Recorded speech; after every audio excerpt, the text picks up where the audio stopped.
गुरुर्ब्रह्मा गुरुर्विष्णु गुरुर्देवो महेश्वरः गुरु साक्षात् परं ब्रह्म तस्मै श्री गुरवे नमः।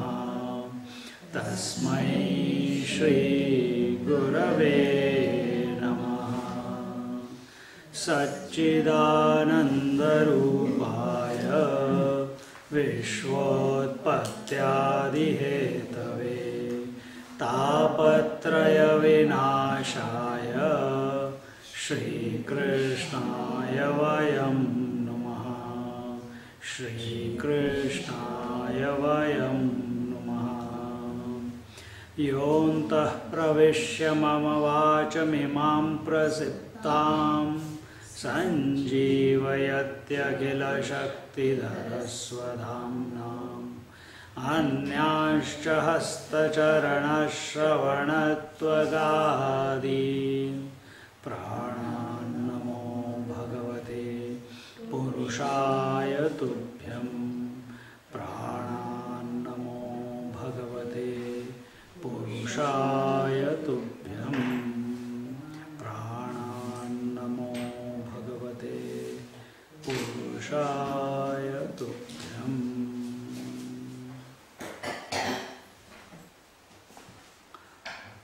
In the 21st sutra,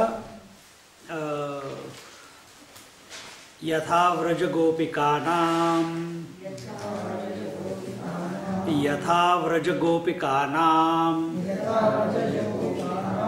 just as the love of the gopis of Vraja, they are the soul, well, not one of the soul, they are one of the most often quoted examples with regards to devotion. Who were the gopis? The beloved of Lord Krishna. And their love was not a body-oriented love.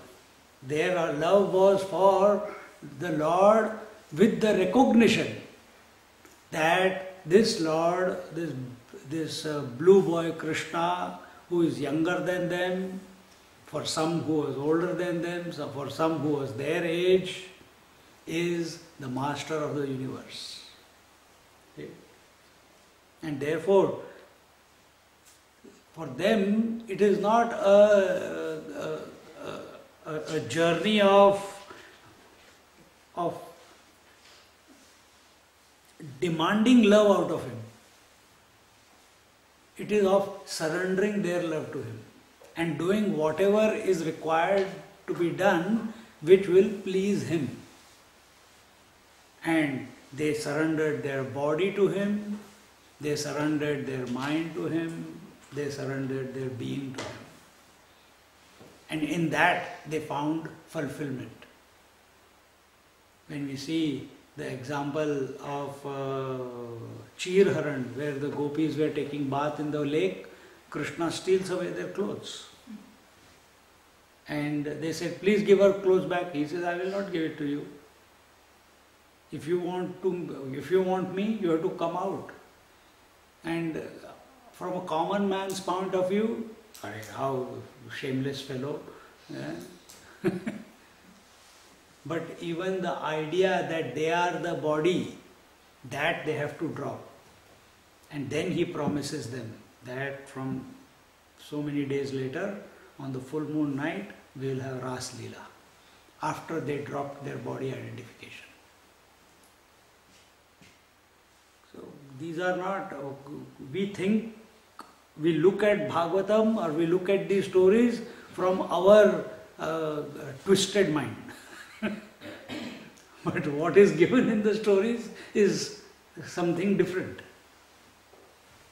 And therefore these same gopis, they were so immersed in the love of the Lord that once Lord Krishna, he sent Uddhava, his brother, to Vrindavan, and this Uddhava looked exactly like Krishna, and they sent him there.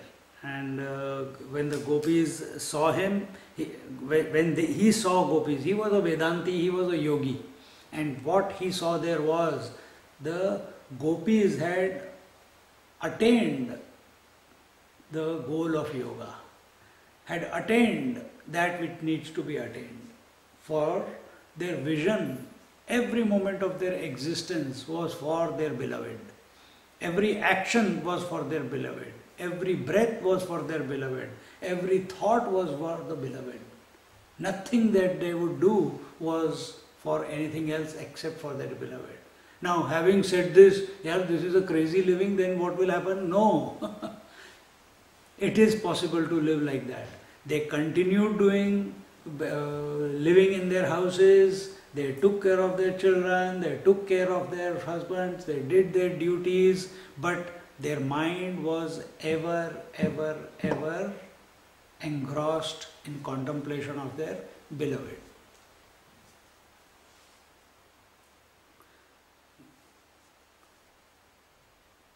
Just like a mother, when she is taking care of a small child, she is busy with her cooking, with her vacuuming, with her washing, with folding clothes, but all the time her mind is focused on whether she is not physically looking at the baby, but her mind is only on the baby while doing all this. So that faculty we all have already, but it has to be employed in the right direction.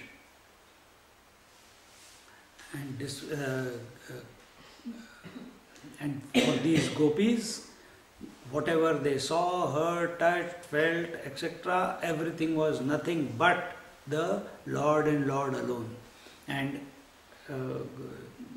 without taking the example of the gopis, no devotional text is ever complete. Then in the 22nd sutra, Tatrapi na mahatmya jnana vismrutya apavadaha. Tatrapi na mahatmya jnana vismrutya apavadaha. Even there, in this condition of total love, there is no bane of forgetting the glory of the Lord. I mean, the same topic is continuing, and there our Narad Muniji, Sage Narada, he is telling, did the milkmaids, the gopis, did they love Krishna out of emotion, or did they become one with him? This doubt is always there when you read the stories. Was their love for the Lord just an emotional journey? Or did they experience the oneness of the Lord with themselves? Yeah.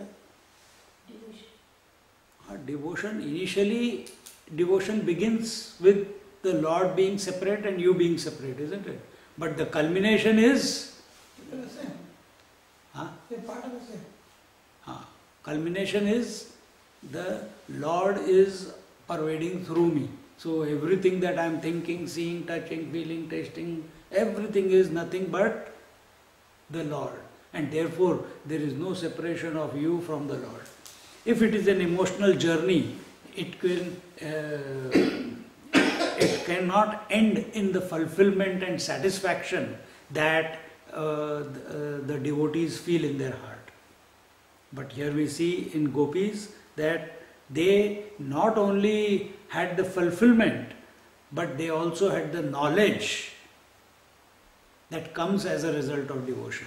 They had never studied any scriptures. You see, our who are these? Mirabai. Mirabai never studied any scriptures.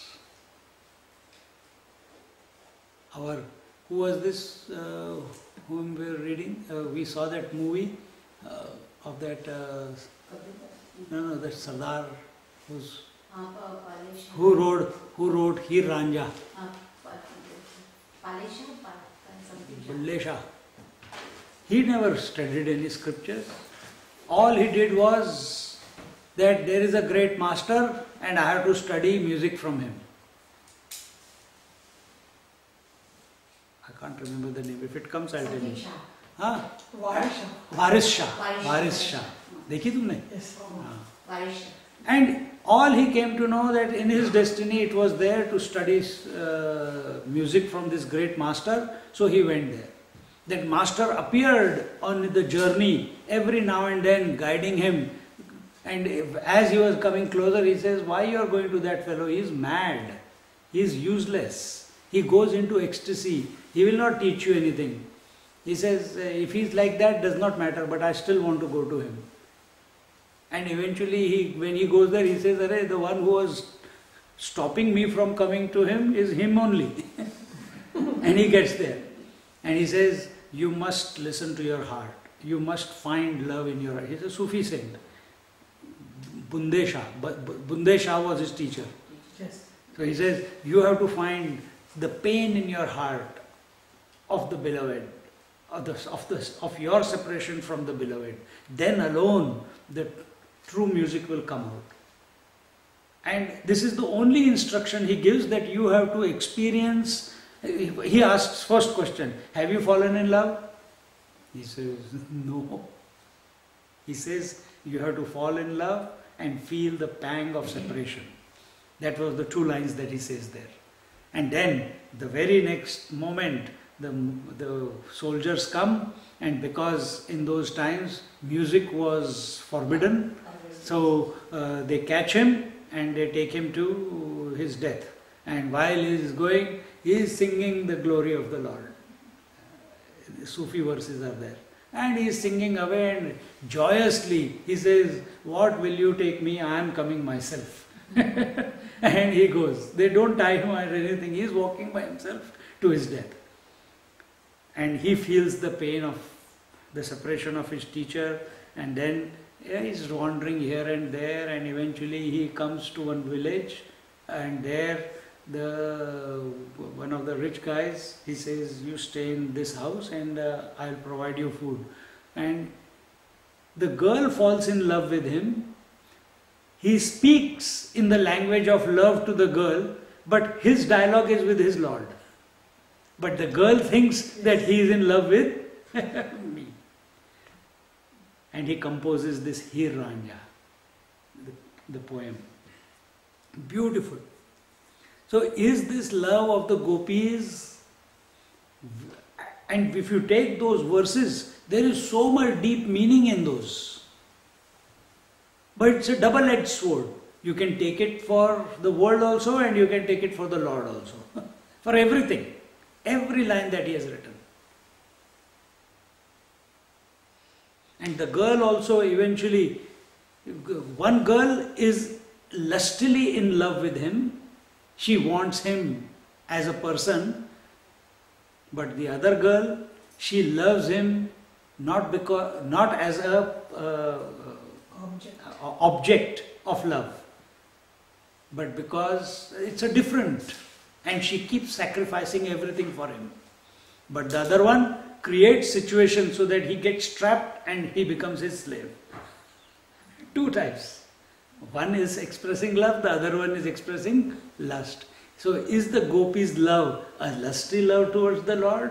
No. Gopis' love is the true love, pure love, innocent love. And in that love, knowledge appears. In lust, knowledge does not appear. And what is that knowledge? That everything is pervaded by Krishna and Krishna alone. Nothing else is there other than him. And in this way, the gopis became the greatest devotee of the Lord, and becoming the greatest devotees of the Lord, they came to know their own essential nature. Otherwise, Uddhav Maharaj could not have said what he said about the gopis. He was still a seeker. Uddhav gets the highest knowledge only towards the end of Krishna's life. And in that arrogance, he was telling Krishna again and again, send me, I am also looking like you, I will give them some knowledge. They are crying for nothing. Love is not where you cry for your beloved. I will teach them some Vedanta and come back. And when his desire to go and teach devotees became so much, because the letters were coming from there, anyone came from Vrindavan, they used to say the gopis are pining for you, O Lord, they are dying because of you, O Lord, they are miserable because of you, O Lord. And every time this message used to come, Uddhav used to say, I will go. Krishna waited till his desire to go became uncontrollable. As service to Krishna, but also to teach gopis that crying for Krishna is useless. You have to gain knowledge. And when he goes there, he finds they already have the knowledge that Krishna is everything. And because Krishna is everything does not mean that we will stop crying for Krishna. Because the infinite is everything, the self is everything, Jnaneshwar Maharaj, Namdev Maharaj, Tukaram Maharaj, and all the various Tulsidas ji, our Waris Shah just now whose story I was telling you, they all knew what the truth is. They know what the self is, yet they continue to feel the pangs of separation. Where? In the mind. So it does not, knowing the self is not, does not stop you from feeling the love for that infinite. And that is what the gopis were feeling. And in this way, So when it will stop, Swami? Like it doesn't stop, but then there could be any further. there is no improvement after that. Ramana Maharshi was realized. But if one person asks him a question, Swami, please tell me something, and that one cue of that word used to take him into ecstasy. He used to go into silence. Isn't it? Why need he already knows himself. Then who is going where? He knows himself already. Then why was that a question putting him into that particular state? Now this is very carefully you understand. Realization is equal to being the self, but the mind is still functioning. And when that mind gets the cue from outside, it again goes back to the self. This is a dance which is going on continuously, which we read in Amrit Anubhav, the Shiva Shakti Samavesh. Beautiful dance. There it is told, the Shakti, because Shiva is always in meditation, she wants his attention. So what she does? She multiplies herself into infinite forms. Beautiful, beautiful one. And for some reason, because of that, as she multiplies, Shiva has to open his eyes. The moment he opens his eyes, he looks at one beauty, again goes into meditation. Again goes back to meditation. Again she keeps dancing around and again she wakes him up by multiplying. This is what is happening every day to us. Every day when we go to sleep, we are the meditative Shiva. Something, the Shakti, invokes us to wake up. Because it can, Shiva is merged in his own nature. Why will he come out? Everything is he alone? But the Shakti comes and makes you wake up. The moment you wake up, oh, so much variety. But we take ownership and suffer on account of that beauty. Gopis, devotees, great masters who have realized, they look at this world, like I told you the example of Guru Nanak Dev Maharaj. He looked at that girl and was transported. How beautiful that Lord must be who created this beautiful girl. When you look at a rainbow, when you look at a beautiful sunrise, where does your mind go? Only on the sun, or how great that creator must be who created this beautiful sunrise. We came on a hot day, today we are wearing sweaters. Does your mind go on heat and cold, or it goes how great the creator is, how compassionate he is, that he is so beautiful outside right now. So is our attention only going on the heat, or is it going on to that who has brought this about? See, that is the difference. And in this way, the gopis, they had the wisdom, and they gave that wisdom to Uddhav Maharaj. Uddhav was humbled when he saw that. That is the Brahmara Geet. In Bhagavad it comes, Brahmara Geet. It's beautiful.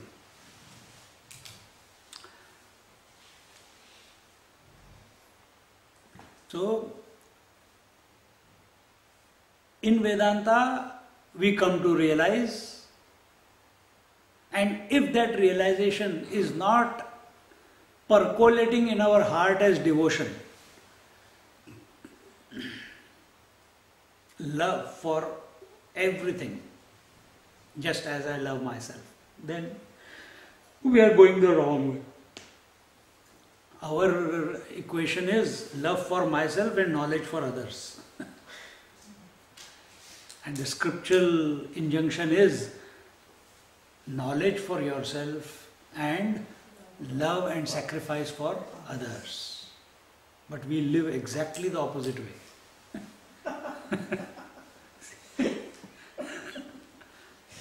So, from Vedanta, this is the way you come down. From devotion, culmination of devotion is the knowledge, the wisdom that the Lord alone is expressing in and through everyone and everything.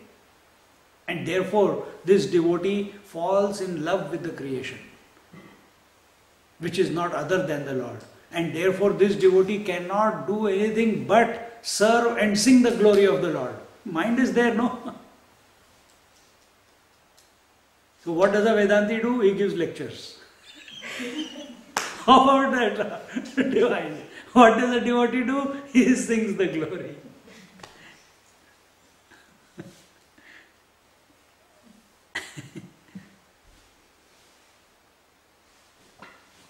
And in this way,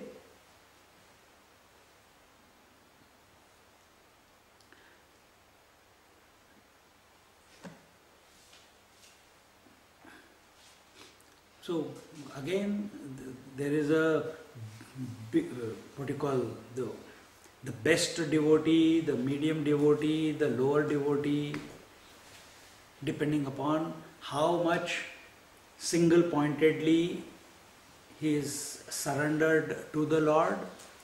And how do you know who is where?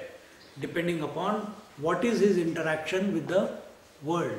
How much is he considering the world to be an expression of that divine alone? Just considering the world to be expression is not enough. What is his action in the world? Is it that of service? Is it that of separation and maintaining the separation and differences? A devotee cannot maintain separation and differences. And in this way, in this feeling of love in the heart, for the Lord Krishna, the gopis have realized Lord Krishna within their hearts. And who is this Lord Krishna? He is the true nature, He is their essential nature, which is the Atma of theirs, and they have come to know that. And they know it. Uddhav doesn't know that.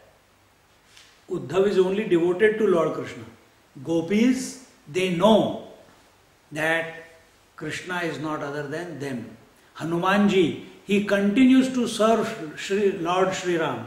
But when asked, what is your relationship with me, Hanuman? He says, when I consider myself to be the body, I am your servant. When I consider myself to be the soul, I am a part of you. When I consider myself to be the Atma, you and me are not different. We are one. Having this knowledge, he continues to serve Lord Ram. He continues to do whatever will please Lord Ram. It doesn't make one into an arrogant being after coming to know oneself.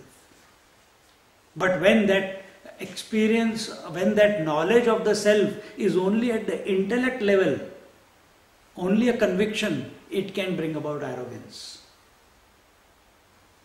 23rd Sutra says, Tad vihinam jaranamiva Tad vihinam jaranamiva. Love without the knowledge of his true nature is like the illicit love for the paramour. And here the difference between love and lust that is being brought about. Today in this world, the lust is being advertised as love. And in that name of lust, there is advertising going on, books are being written out, poetry is there, marriages are there, love marriage. It's not love marriage, it's lust marriage. That's why they don't last. See? So it is not love. Then what is love? Now we will come to, there are 5-10 points here. We'll see each one as we go along. So that will make us be clear. Is our mindset that of lust, or is it that of love? Towards the world, towards the Lord, towards our beloved. In that story of Waris Shah, you haven't seen it. You can take it from me. It's with English subtitles. Very nice. In that Waris Shah, the love between the Waris, the boy, and the girl is not that of lust. Not even one place. And the society is condemning them that you are doing wrong. In the name of Heer Ranja, you are having illicit relationship with each other. You have to go. So that time they call the Qazi from the mosque. He says his son is trying to frame this Waris Shah. And they come up with an idea that, oh, let's do a test. And what is the test? That they do, if their love is pure and not lusty, they should both walk over the fire, burning hot coals. And he's singing the glory of the Lord, and both of them hold hands together. No lust. Both hold hands together and they walk over the fire, come on the other side, and they don't look back. They continue walking. That's the conclusion of the story, of the movie. So world tries to test you. The moment you start doing a bit of japa, the world tests you. Kitna pani mein hai, kitna bahar hai. Hai na? You know a little bit of satsang, you gain a little bit of knowledge, and you start, instead of consolidating it inside, we start telling others, this is what I learned, this is what I learned. The world comes back with vengeance. It tests you. Acha, you were talking about so much, what happened? Situations come in your life. People come into your life. They are not doing it purposely, but it happens to check how much you are steeped in the knowledge, or is it only just superficial knowledge that you are carrying in your head. So also here, without the love for God, without knowing who God is, it will be an emotional journey. But love for God with the knowledge that God is that infinite being, God is that material and efficient cause, not just as a thought in the head, but knowing from the depths of your heart, that alone will bring about true devotion towards the Lord. And in this way,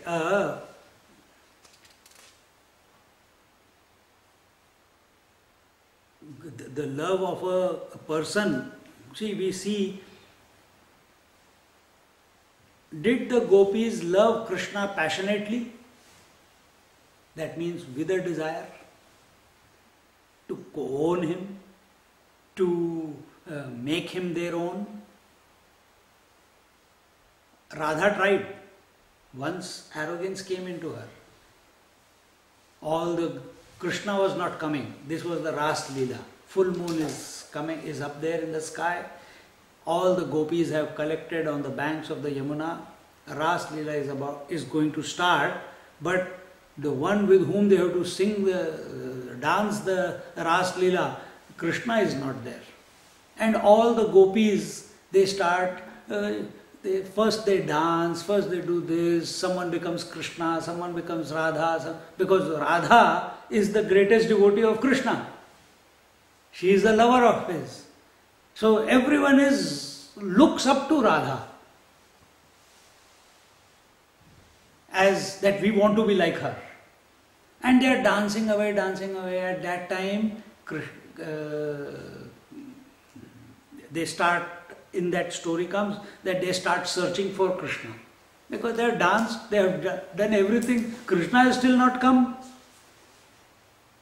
So they say, Radha says, come on, let's look for him. Maybe he's pakka chor. He must be hiding somewhere and troubling us. He's watching. I know he's watching us, but I can feel it. So he must be here somewhere. Let's search for him in the bushes and behind the trees. So they all go in all different directions. Radha also goes. And as she is walking, she meets Krishna. Krishna immediately hugs her, picks her up. The moment she is picked up, Radha starts thinking, how lucky I am compared to the others, that Krishna gives me more importance than the others. The moment she thinks that, she finds herself on the ground, Krishna vanished. Blam, on the floor. And the gopis, they were searching, they come, Arey Radha, what happened to you? Why you are lying on the ground? At that moment it dawns on her, that thought that I am superior to the other gopis, that I am better than the other gopis. Other gopis may not have come to know that, but this is the greatness of Radha, that immediately she learned from her experience and dropped that lingering arrogance that was still there. And then Krishna comes back, and then till this did not happen, Ras Leela cannot begin.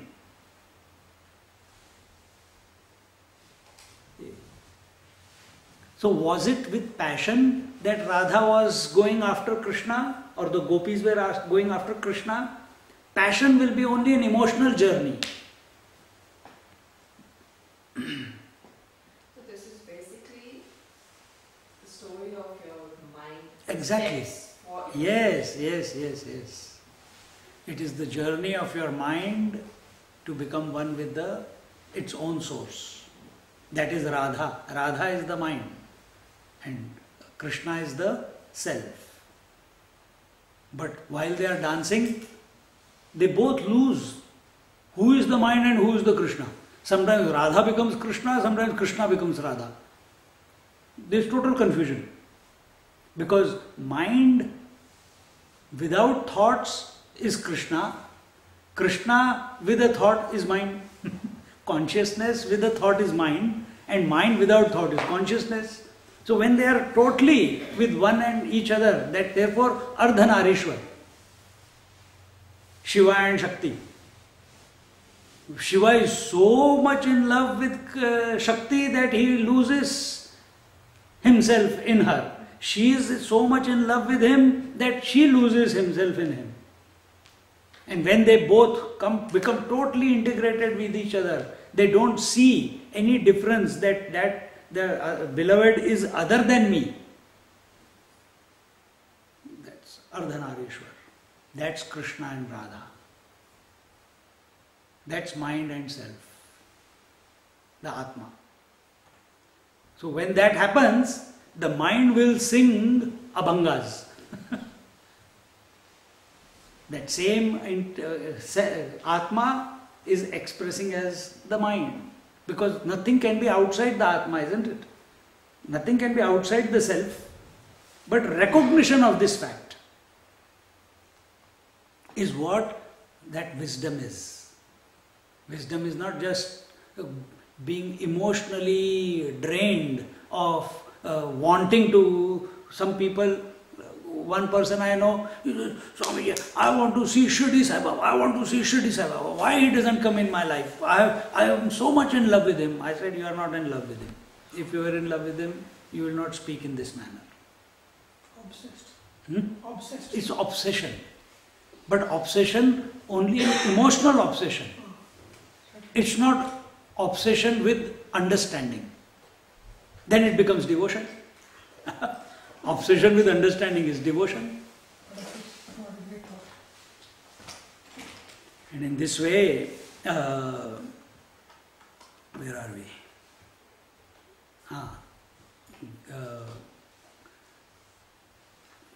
The gopis,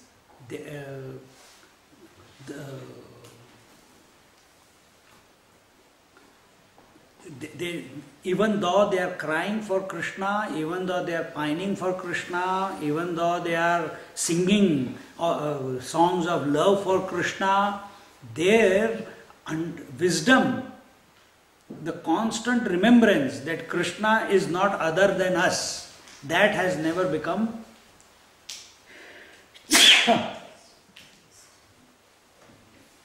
that knowledge, that wisdom has never gone away from their heart and minds. That is always there. Even then this drama goes on. And here, tad vihinam jaranam eva. So what is this love? Here the few points that are given is that firstly, the first thing we have to understand is love without the recognition of that infinite reality, which is not, and that reality is not, which is not other than the Lord, it cannot be called as devotion. Because devotion, we understand devotion means love, isn't it? If it is only lip service you are giving to the devotion, then it is not love. It must lead to recognition of who the Lord is. And what is that conclusion? He is not other than us. So here this sutra is bringing a distinction between what is love and what is desire. What is love and what is lust. What is kama and what is prema. We use the word prem. Mujhe isse prem ho gaya. I am in love with that person.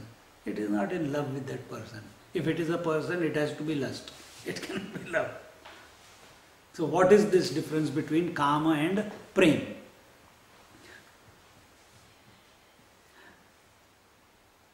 First point is that where there is desire, there is a fall.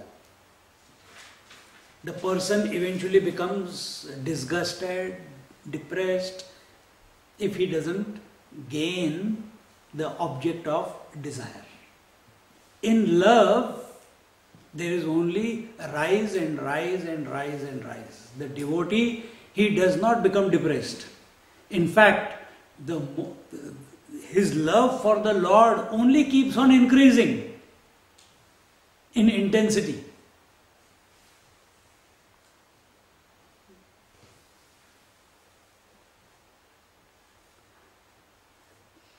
Second point,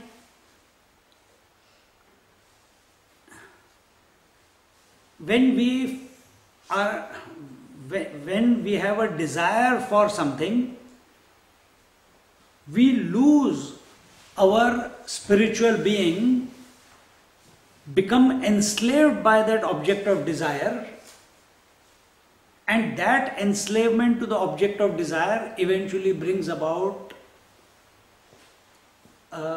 annihilation of our wisdom, annihilation of our personality. Whereas when we are in love, there is no subordination. You grow into that being whom you are in love with. So if I am in love with the Lord, the devotee comes to recognize that he and the Lord are one. This is the growth. In lust, this growth does not happen. You become enslaved by the flesh. You are like a dog going after the other. But in love, you keep growing and growing and growing and growing. Spiritually, you keep on expanding, expanding, expanding, expanding. But when there is lust for anything in this world, your spiritual being keeps contracting and contracting and contracting and contracting. Isn't it? This is the second difference. So this is for not judging everyone else. This is only to check for yourself where you are. Love is like that brightness. It enlivens, it enthralls you, it inspires you. Lust, it's like darkness. It takes you into depression. It exhausts you, physically and mentally.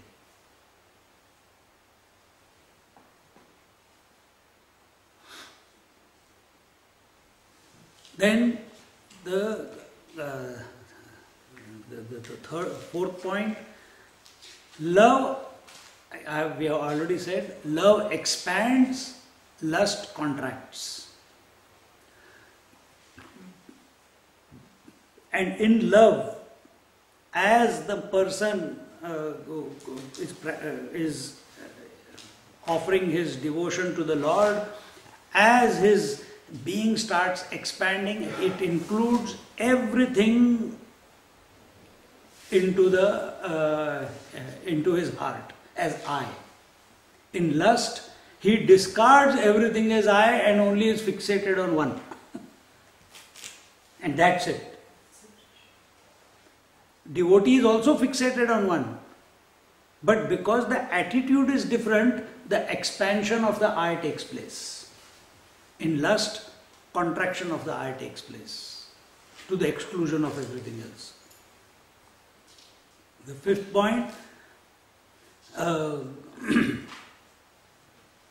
that in love, the expansion is to such an extent that everything is included in everything is seen as the beloved alone. Space, air, fire, water, earth, body, senses, mind, thoughts, emotions, other beings, other animals, trees, everything in this creation is seen as an expression of the beloved. This wisdom comes about, and when the culmination of this devotion is when you experience the whole universe as the Lord, and that universe includes you also. Now this is just a language. It cannot be other than the Ekameva Dvitiya, that one without a second experience which Vedanta talks about. That same experience is being had by this devotee when he sees the entire universe as nothing other than the Lord. And understand, when we talk about the universe or the creation, what is it? Space, air, fire, water, earth, the five senses, the five organs of action, mind, intellect, memory and ego.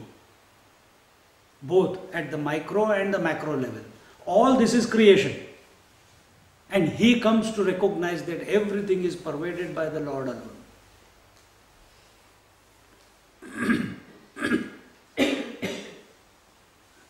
And as a result of this, the next point, in lust there is always differences. Only where there are differences, only where there is sense of otherness, lust can be practiced.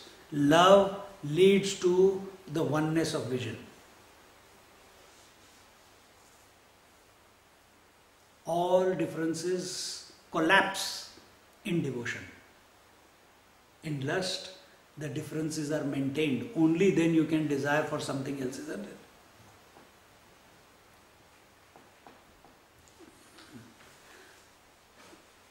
Next point. Love creates and lust destroys. Love creates what? As you are going through this experience of the whole world collapsing into the one and seeing that one everywhere, it brings about an unfathomable peace within you and tranquility within your heart. And lust, maintaining the differences, it says love destroys. What does it destroy? It destroys the peace. It destroys your the wisdom.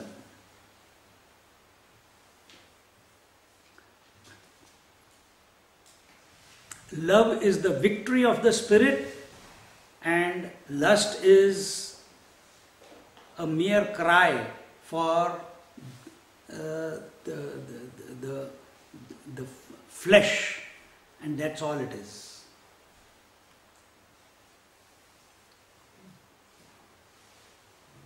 As I said before, love or prem is to recognize that one as the many, whereas the lust is for, how should I say, is For individual. no, Gratification. that desire is for the many in the one. So where is the attention of the one who loves and one who desires? The one who loves sees that one expressing through the many.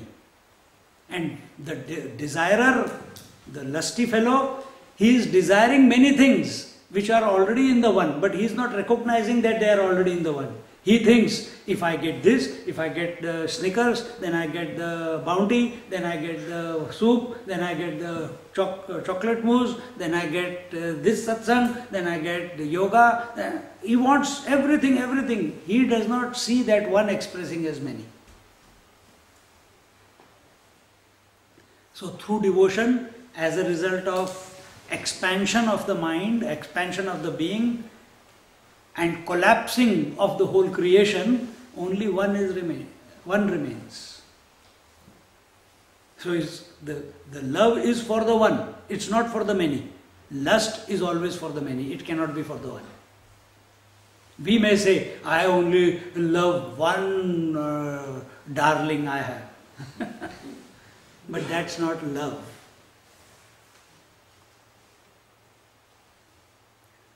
And in this way, love generates peace and tranquility within, whereas the lust, it destroys the peace by becoming excited and becoming multi-pointed. When a lover sees the beloved from the lust point of view, gets excited. There is emotional blackmail. But in love, there is total acceptance. Whatever comes, there is no demands from the Lord. There is only sacrifice, sacrifice and sacrifice for the Lord.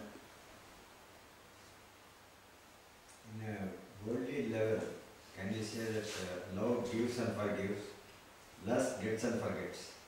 Correct. Lust gets and forgets, love gives and forgives. That's right. Very nicely put. Yes.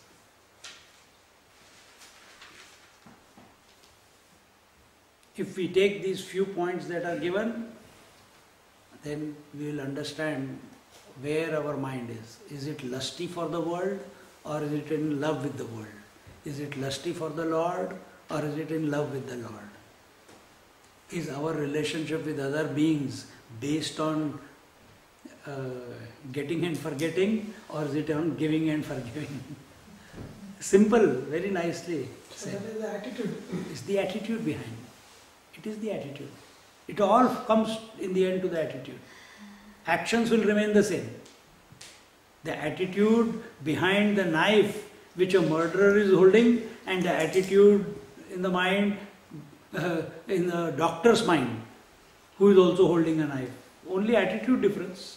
Both cut. One cuts to heal, one cuts to kill. Attitude difference. What a perfect example. Huh? So where is our attitude? As uncle says, to get and forget or to give and forgive. It's very nice. Ah, beautiful. That tops it all.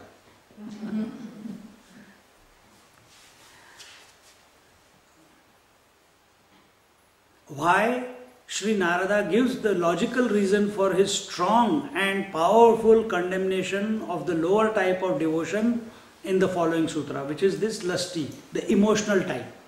He says, Nasti eva tasmin tat sukha sukhitvam Nasti eva tasmin tat sukha sukhitvam.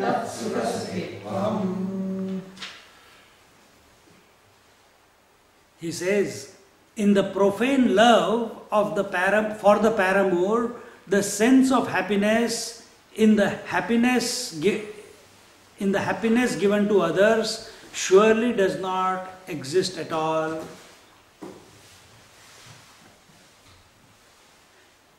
In lust, all that one gets is an animal sense of gratification. That's all that is gained. They may call it fulfillment, but it is not fulfillment. It is only gratification. Emotional gratification. Physical gratification.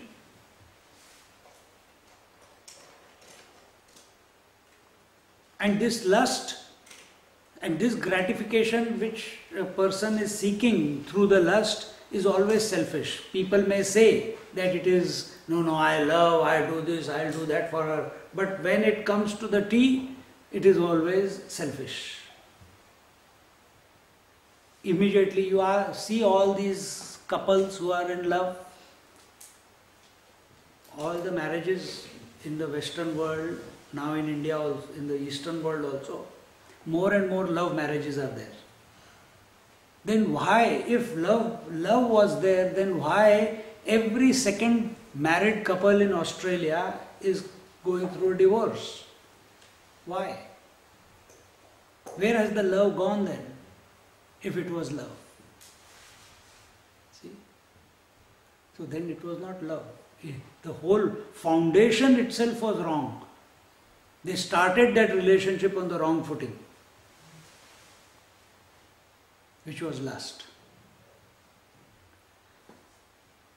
And in that lust which they call love, there is always, because what are the divorces due to? He is not respecting me, he is avoiding me, he is not doing doing enough chores in the house, everything I have to take care. I am doing everything, taking care of the children, earning the money, cleaning the house, washing the clothes. What is this fellow doing? Nothing. Just sits, drinks beer and watches TV. Is this what love is? Is this what love is? I'll tell you, I'll give you the opposite also. And therefore, I don't think I cannot live like this, because there is no sacrifice. Yet there was one woman there was or is, maybe she's still there. She got married to a guy at a very young age in Bombay. And this man was a Nastik. He was a non-believer in God. He said she was a Krishna devotee. And the moment, the first, no hugging, no kissing, no nothing. First rule, there will be no God in the house. You are not allowed to go to the temple. Because old type of thinking, whatever the husband says, wife has to do. You are not going to go out into the temples. No lighting of lamp, no agarbatti, no incense stick, no photographs of God in the house. First 6 months, that poor girl cried. What else could she do? There was no other solution in sight for her. So, after 6 months, something dawned on her. She said, why do I have to go to temples and displease my husband? They say God is everywhere, so He is in my husband also. So I'll just serve. If He wants it to be that way, and there is no question that I can leave my husband, the society does not accept. Nowadays it may be different. 30, 40 years ago it was not an easy thing to divorce and get away. So she invoked Lord Krishna in her heart, and every morning husband used to go to work. In her mind, in her heart, she invoked Lord Krishna and she used to pray, she used to do the puja, what we call manasik puja. She used to do all that. Husband can't see anything. And she did not want to, Acha, he is not here, I'll bring the photograph. No, then sense of guilt would be there. So she didn't even do that. But only manasik puja within her mind. And she spent and he was like a Rakshasa for the first 20 years. They had 2-3 children. 20 years. Huh? 20 years. 20-25 years, maybe more.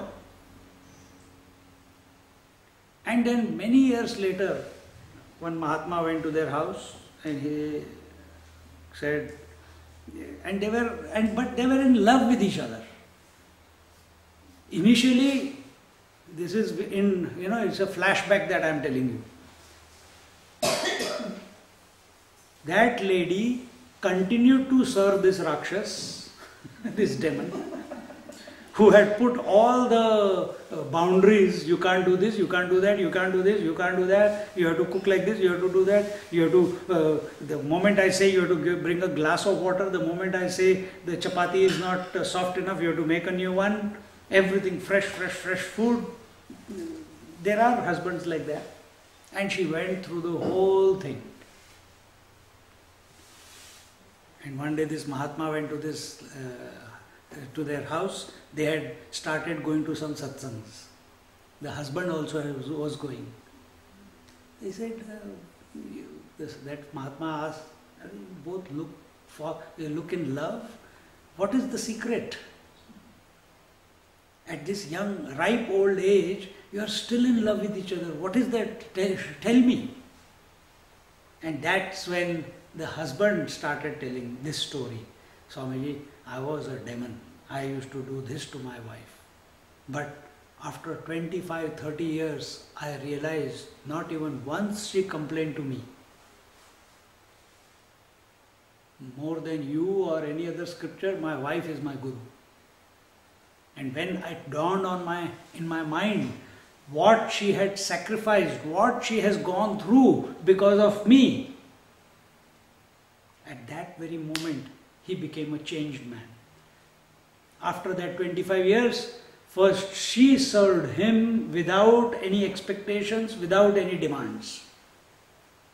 He says, now I have made a commitment that for the rest of the life I will serve her. Beautiful, है ना? But in our life, we only demand. सिर्फ यही मांगते रहते हैं कि मेरे लिए क्या है इसमें? What is in it for me? As he said, gets and forgets.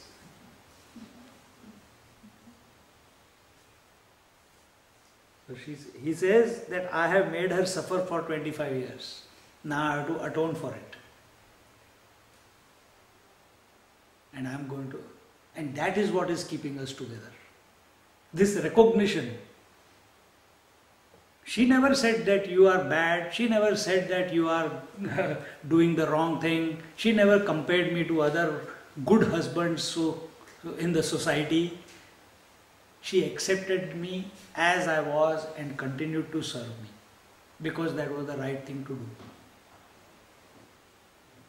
But it did not dawn upon me for 25 years. But when it dawned, I am changed now. Now I want to serve her. And she said, no, you don't say like that. The love is there now.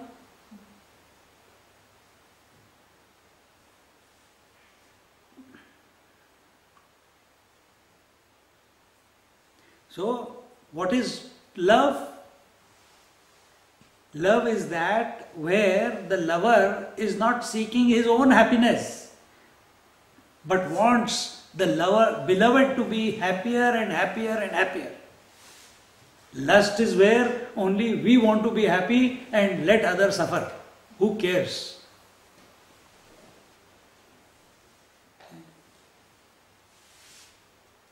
Just yesterday one case came to me, day before yesterday. One girl in India, she got, in North India you give a word. In arranged marriages you give a word that sakhar puda bolte hain ya roka or roka, that we are committing our daughter to your boy, and the boy's family says we are committing our son to your daughter. That happened in Punjab, and then that girl, the boy came to Australia to study, and the girl also came behind him to study, but basically wants to be with him. We are talking about love and lust. Now that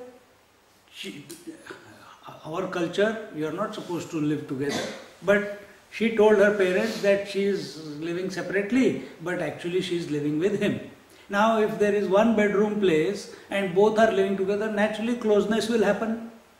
Now when they have become close, he is starting to say, in the roka, your parents did not give anything, they gave less. She said, you should have told before.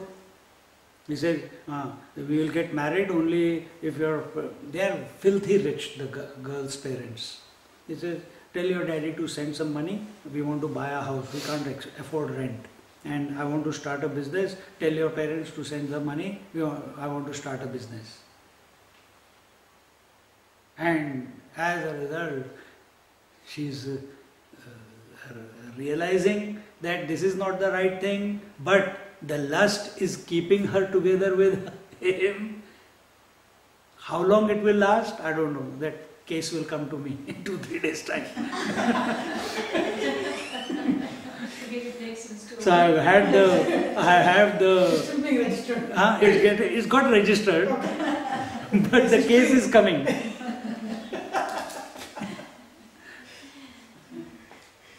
See, in the name of love, so if it was love, she wouldn't be miserable. If it was love, she wouldn't be seeking counseling. If it was love, she would be ready to sacrifice everything. But sacrificing your body is not equal to love. But this is what the understanding is. So it's right, love gives and lust asks. Oh, exactly. Love gives and lust asks. Without admission. Huh? Without admission. You keep adding to it. Out of your experience. But the point is that in love, we give happiness to the beloved more and more. We find new ways to make the beloved happy. In lust, we demand happiness. And in this way,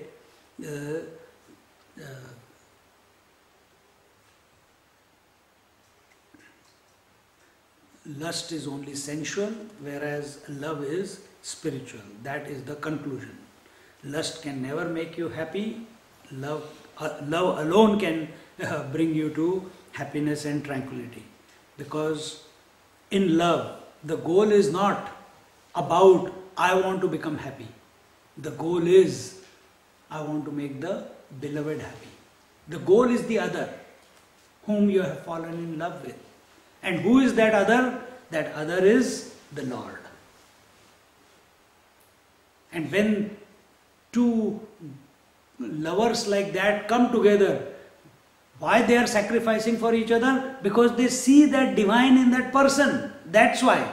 If they see only the body, then the relationship will be different, isn't it? Swami, can anyone be immune to true love? Can be. Can anyone be immune? I mean, not responsive to true love. Not response. Responsive. I mean, No, everyone, because it is there in their heart all the time. It's just that it has not come forth. Because of the conditionings, because of their identifications, because of their preformed notions that to be happy, I need a partner. If I am identified with the body, my sense of love will be only lust. It cannot be any other. Misconstrued love is lust. And that applies to even to pets. I go to my tabla teacher's house. He has a dog. You know, there is no dialogue. But I can tell you there is definitely love. And it is very pure, 100%. You know, he waits by the door. Even when I am turning at the corner of the road, I don't know how this creature senses. You look at certain animals' eyes, you know when they are angry, when they are in love. Isn't it? You look into your wife's eyes, you will know when she is in love and when she is angry and when she is lusty.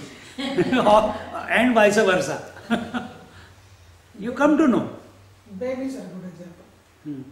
So in this manner, the Narad Maharaj, he has told us what are the different definitions of love and also what is the difference between love and lust. Now in the next chapter, again having told us what is the difference between love and lust, what is this transcendental devotion? Again it will, because point is that, isn't it? It is not to maintain, keep our mind continuously focused on love or lust or love or lust, calm or prem, no. Again he will take our mind back to the transcendental devotion, and that's the topic that he takes in the, but from the knowledge point of view now. Not from devotion point of view, but from knowledge point of view, understanding. And that begins in the chapter 2. We'll see that in our next class. Om Purnamada Purnamidam Purnat Purnamudachyate Purnasya Purnamadaya Purnameva Vashishyate. Om Shanti Shanti Shanti. Hari Om. Shri Gurubhyo Namaha. Hari Om. Har Har Mahadeva Shambho. Hara Mahadeva Shambho. Kashi Vishwanath Gange. Kashi Vishwanath Gange. Har Har Mahadeva Shambho. Kashi Vishwanath Gange. Hara Mahadeva Shambho.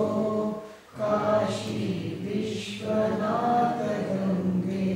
Har Har Mahadeva Shambho. Kashi Vishwanath Gange. Hara Mahadeva Shambho. Kashi Vishwanath Gange.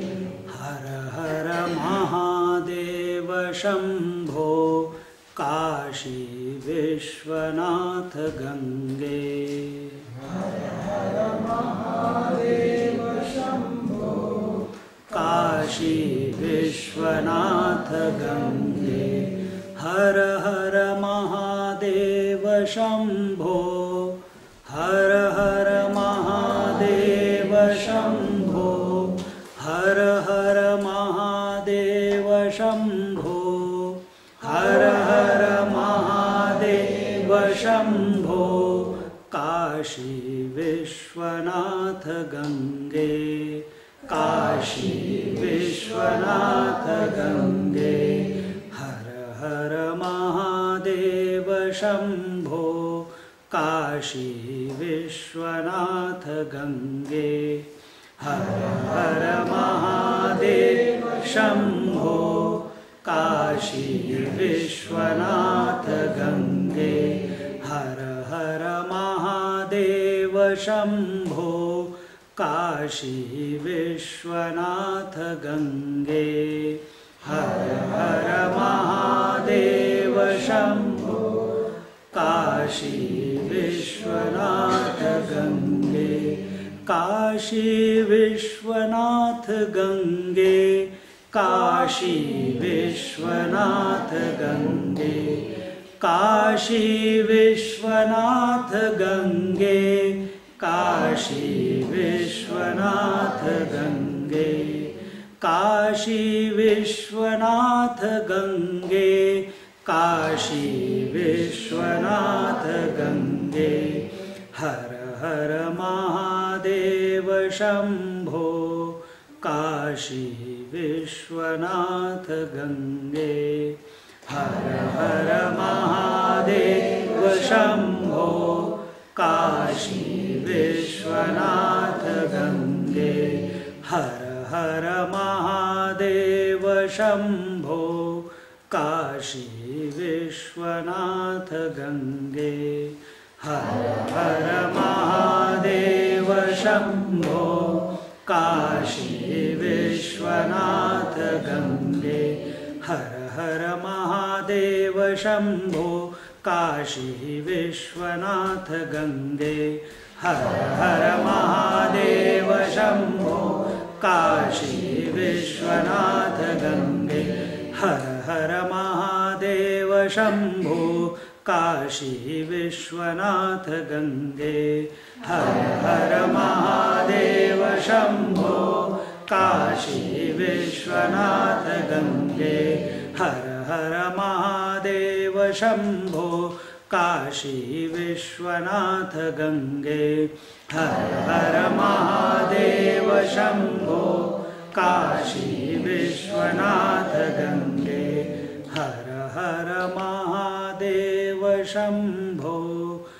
Her Mahadev Shambho Kashi Vishwanath Gange her her Mahadev Shambho Kashi Vishwanath Gange her her Mahadev Shambho Kashi Vishwanath Gange her her Mahadev Shambho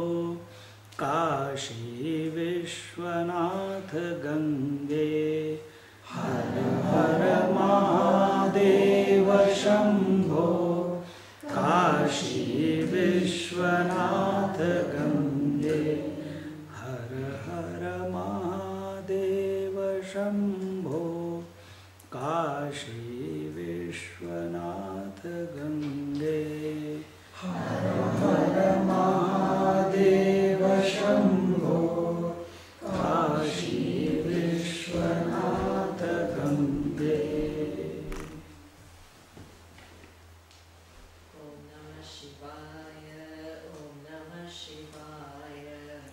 Om Namah Shivaya, Om Namah Shivaya.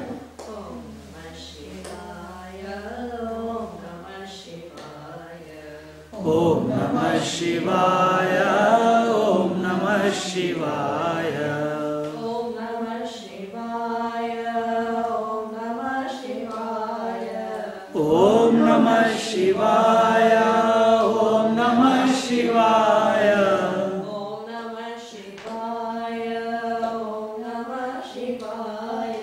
Om Namah Shivaya, Om Namah Shivaya. Om Namah Shivaya, Om Namah Shivaya. Om Namah Shivaya, Om Namah Shivaya.